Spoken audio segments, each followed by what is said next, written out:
Okay, good morning.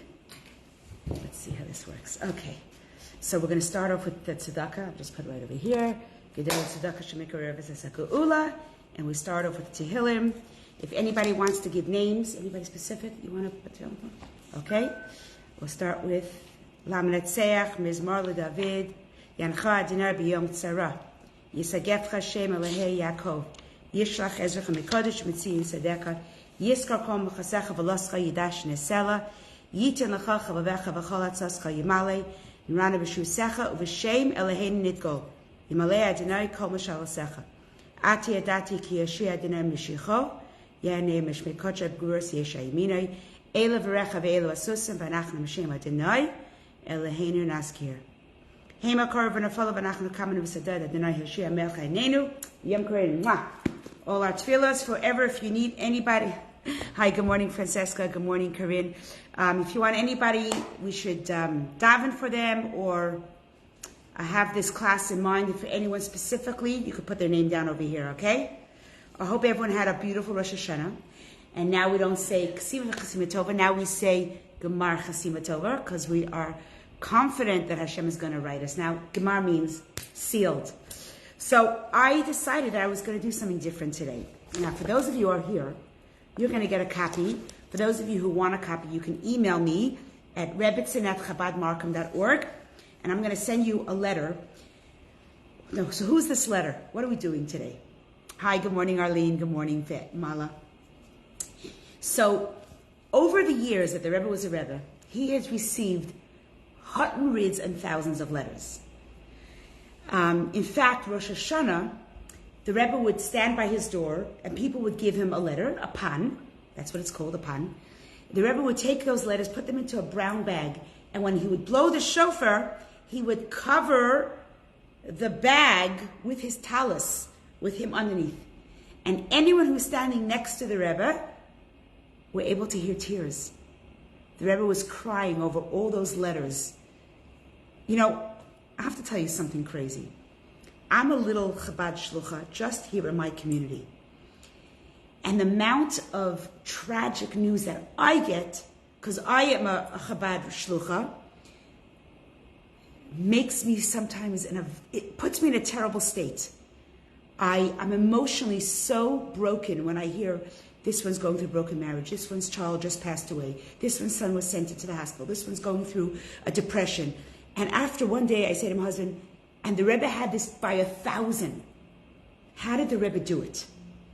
And that's why when the Rebbe would stand, good morning, Helga, when the Rebbe would daven in Rosh Hashanah with the shofars, he would cry because every letter was another yid, was another brother, was another sister. It's so intense, the pain. Now, those letters that came to the Rebbe before Rosh Hashanah, the Rebbe would daven for them. But today, hi, good morning, Rosalie. Good morning, Joanne. Today we're going to actually read a letter that's in a book called Igros Kodesh. Igros Kodesh is a compilation of thousands of letters, and the librarian, so first of all, there was a secretary by the name of Rabbi Simpson. Oh, Esther, hi, good morning. Rabbi Simpson was the Rebbe's personal secretary in those days, the beginning days, before Rabbi Klein and Rabbi Groner. It was Rabbi Simpson. And he would get these private personal letters, and he would give them to the Rebbe. The Rebbe would answer them. They always made a copy of every letter, but erased the name. And then they were archived in the Rebbe's library. Eventually, those letters were put into books called Igros Kodesh, and we probably have a bunch of them over here. And these Igros Kodesh is what people would refer to if they had a question. Many people open the Igros, or many people want to see, how does the Rebbe answer a problem about education? How does the Rebbe answer a problem with, marriage, with children, with difficulties? And many people, so today I chose, what does Igros mean? Igros means letters. Igros Kodesh means holy letters. So I chose a letter from Tafshin Tesvav, which is 5715. That was in the early 1960s, probably. And it was the 10th of Cheshvan, It doesn't say who the letter is written to. Good morning, Sancha. Good morning, Sophie. Chatima Tova. Good morning, Barb. We miss you. When are you coming home? Okay, so this letter was in Hebrew, but I have the English translation.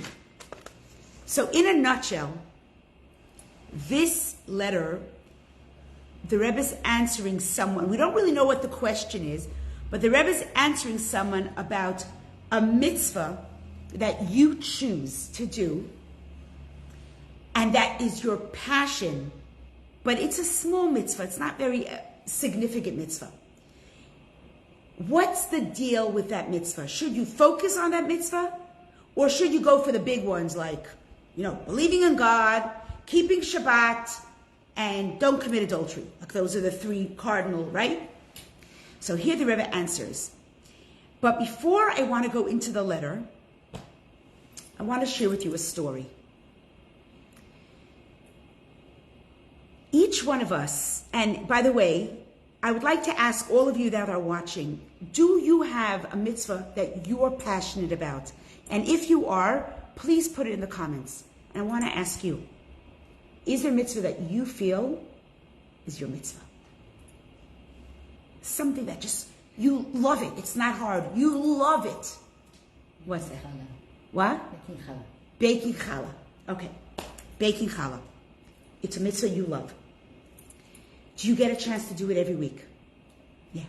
Do you ever have a time where, for some undetermining factors, something comes in the way, you get a phone call, you have to run somewhere, you can't do it, and it blocks you from doing it? There's other things that come up.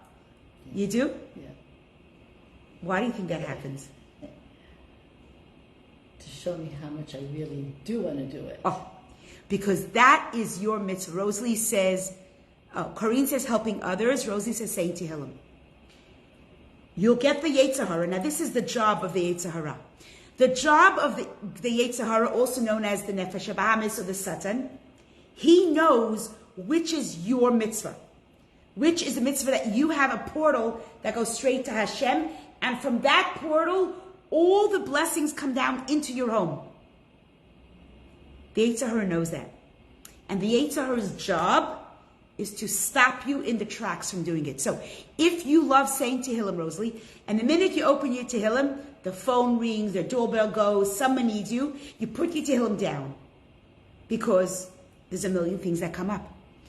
Oh, Lilia says candle lighting. The moment the Yetzer Hara knows what is your passionate mitzvah, he will make it his job to stop you. Why?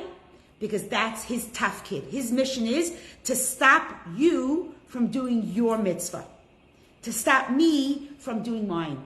And many times, the Yetzer Hara, Arlene says, having Yom Tov with family table, preparing her cooking. Okay, many times, the Yetzer Hara knows that this mitzvah is your portal for blessings. So Hashem created us with an opposite, right? Eze Kenegdo, with an opposite, to give us a challenge. Why? Because that's what this world is. Golus is all about challenges. So if you say, I love baking challah, I can tell you right now, it's never going to be easy. There's going to be challenges because that's what Golus is.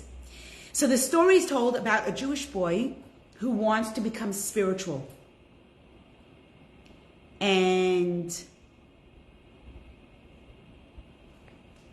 sorry, I told the story wrong. Skip that story. The story is told of a synagogue in Krakow that I actually went to visit. 4 years ago, my husband and I took a group from the shul, and we went to Krakow. There's a shul there that is called the Reb Isaac Shul.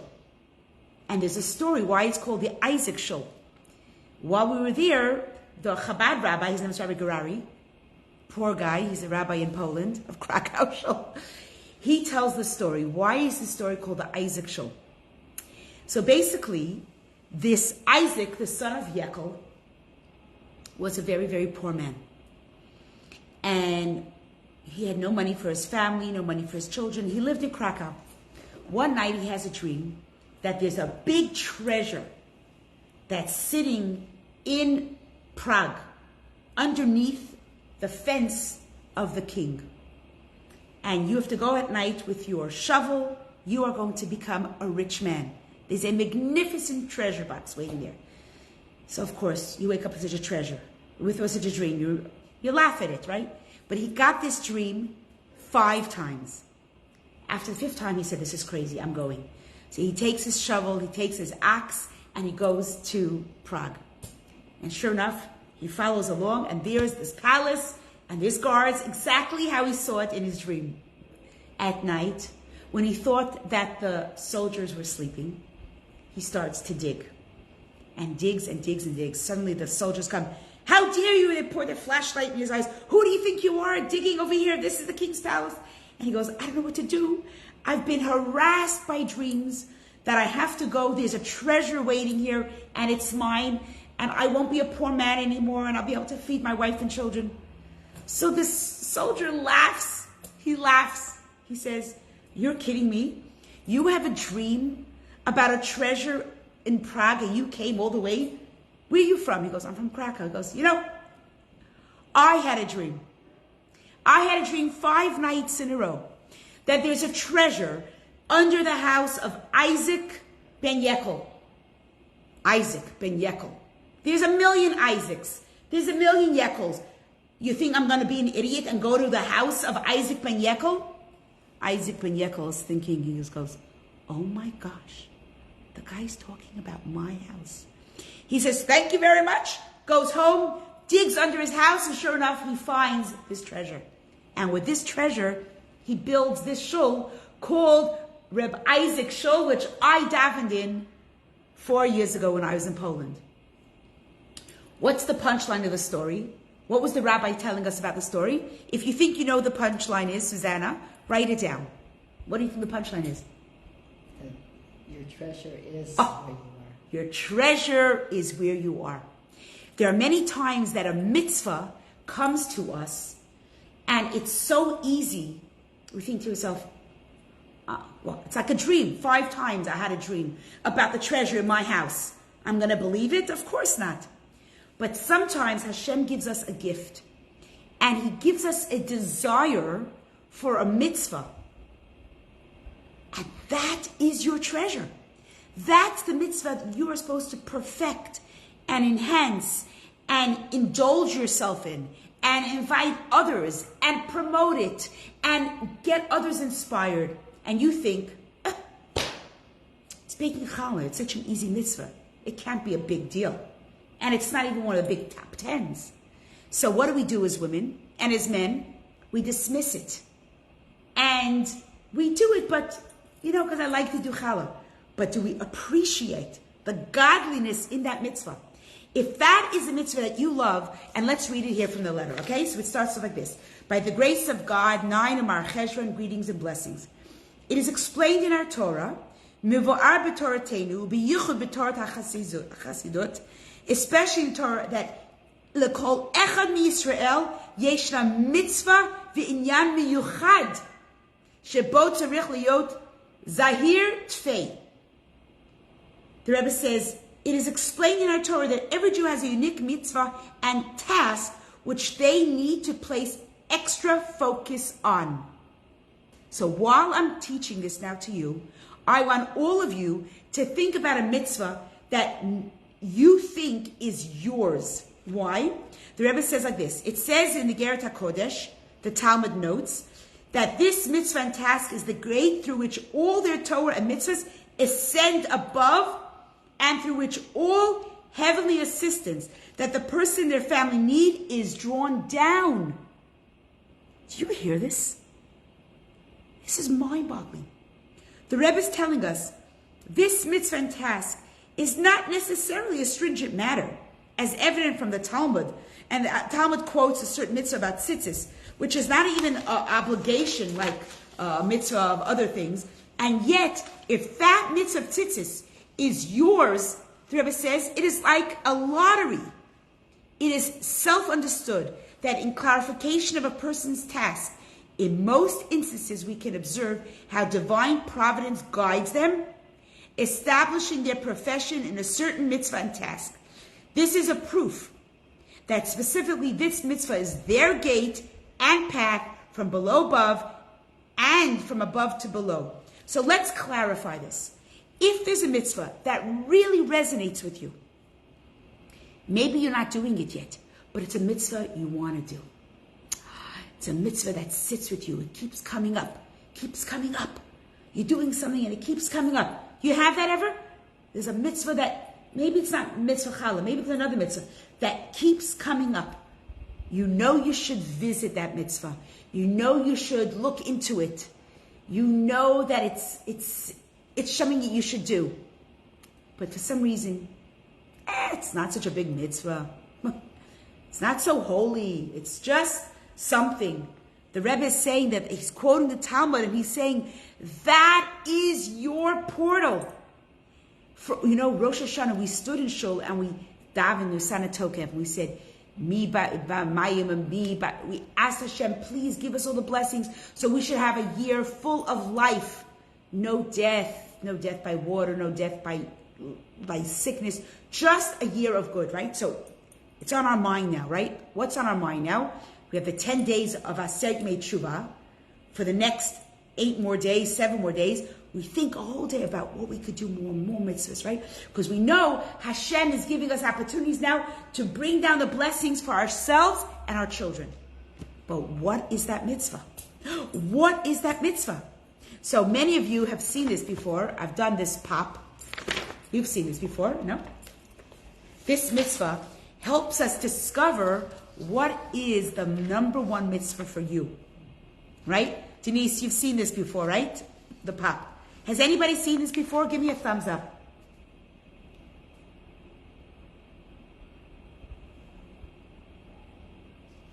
Okay. If you've seen it before, tell me yes or something. Because this is a pop chart that will help you identify what might be the portal for all the blessings in your home. Of course, we have to do as many mitzvahs as we can. Rosh Hashanah, we have to dip apples, we have to make a shechiyanu, we have to light candles, we have to give tzedakah. Of course, we have to do all the mitzvahs. But the mitzvah is, Denise, if you never saw it, I'm going to have to drop it off at your house. If you've never seen this chart helps you identify your mitzvah. What's Rosalie's mitzvah? What's Denise's mitzvah? What's Marlene's mitzvah? What's Goldie's mitzvah? What's Chava's mitzvah? What's Linda's mitzvah? What is the mitzvah that resonates with you? And I'll tell you something else. A hint. This is a hint. The hint, which is the mitzvah that will bring down all the blessings, is like this. He continues here in the second paragraph. He says, it is self-understood that the other side, the Yetzer Hara, in more specific terminology, knows and senses that the person needs to place extra focus on specifically this mitzvah and task, which serves to assist all aspects of their Torah mitzvahs, as well as their success in life. So, how are you going to be successful physically? How are you going to be successful emotionally? By doing that one mitzvah. The Yetzer Hara knows what mitzvah that is. He's going to oppose it. And what is he going to do? He becomes the prosecutor. He is going to stop you from doing the mitzvah. So now, it gives you a whole different glimpse. If you love baking challah and you find it easy, maybe there's another mitzvah that's yours that the Yetzer Hara is stopping you from doing.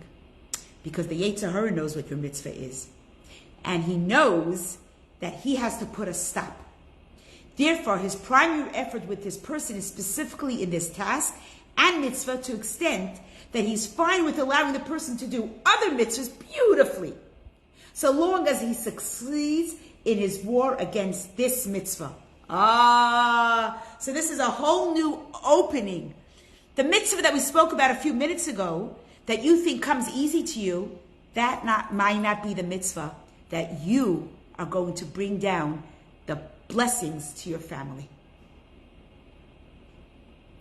So my mind is thinking now, which mitzvah is it hard for me to do? So saying Tehillim is easy, which is easy for me. It's actually my relaxation. When I want to just relax, I open a Tehillim because it takes my mind off any anxiety. Maybe that's not my portal. Hoo. Now I have to be very honest. Okay, I think I know what it is. And I'm not going to say it in public. There's a mitzvah that every time I want to do something in that direction, the Yetzer Hara comes and laughs at it. He washes it away. This is crazy. This is really crazy. I feel like this letter was meant for me to read today before Yom Kippur. Therefore, his primary effort with a person is specifically in this task. It is also understood that if a person is God-fearing, the Yetzer Hara is unable to appear as he is, for then he will not be heeded and he will not be considered. So what does he do? He's not deterred. And what does he do? Like the Rashab says, he puts on the garments of a tzaddik. He puts on the garments of a humble man, someone who's very refined, like it says in the Hayom Yom.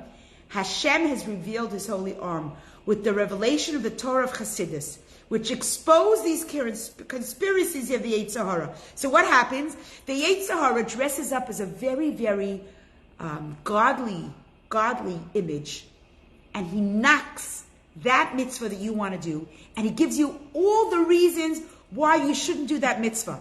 And the Rebbe enumerates it in the Hayom Yom, which is a teaching from the previous Rebbe, and he says that the Yetzer Hara exposes himself looking very righteous and will knock that mitzvah. So now, my friends, I'm changing the whole scenario.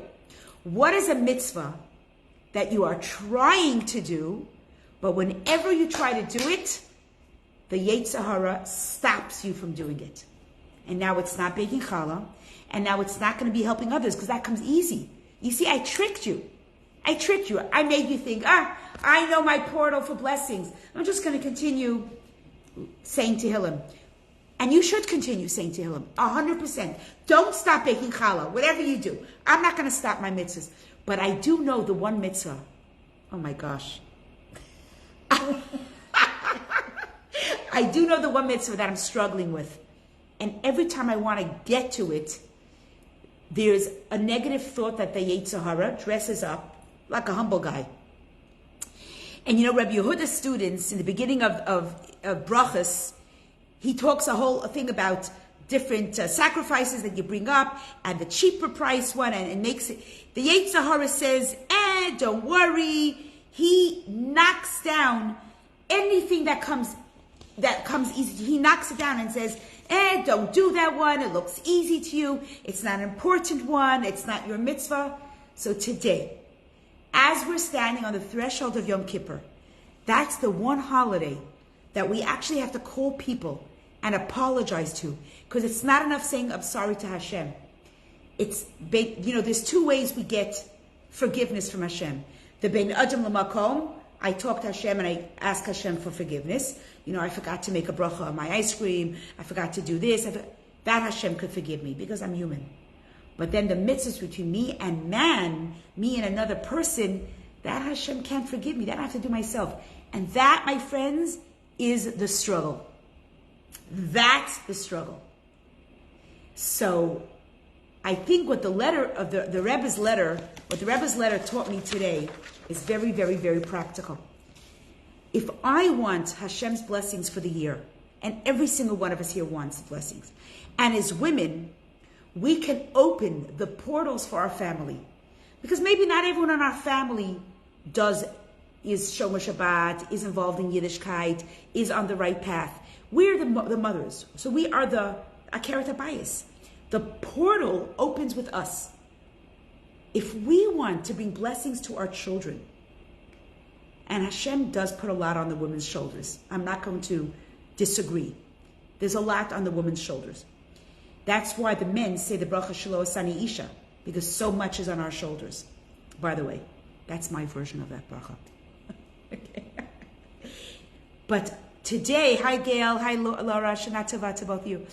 Today we have to decide, this week, let's focus on the mitzvah that comes to, that we know is our mitzvah, because it fits into our pop, which means it's a mitzvah that identifies with my personality. It's an opportunity that I have all the time. It's with people that I see, and places that I go to. So it's a mitzvah that's here in Thornhill, right here in my surroundings. It's a mitzvah that's close. I can't ignore it anymore. This is the year I have to embrace that mitzvah, and even though it's hard, that's because the Yetzer Hara made it hard. But I know, because that's where my mind goes, I know that that's a mitzvah I have to work on. I have to conquer. So now, collectively, everyone put down what mitzvah you want to work on, that you know the Yetzer Hara has been driving you insane and dismissing it out of your mind. Trying to make you feel like that's not really your mitzvah. It's not even an important mitzvah. Wait, waste your time in that mitzvah. I'm trying to think of all the words the Yetzer Hara uses to me to make me sidetrack the one mitzvah that the Rebbe says is Zahir B'Tvei, which means it's the mitzvah that will refine me. Zahir means to lighten, to refine. That mitzvah will refine me. This is very, very heavy duty. Zahir Tvei. It's going to refine me by me doing a mitzvah. And even if the Yetzer Hara, and I'm making this public now, right? Even if the Yetzer Hara is going to give me a million reasons why I shouldn't,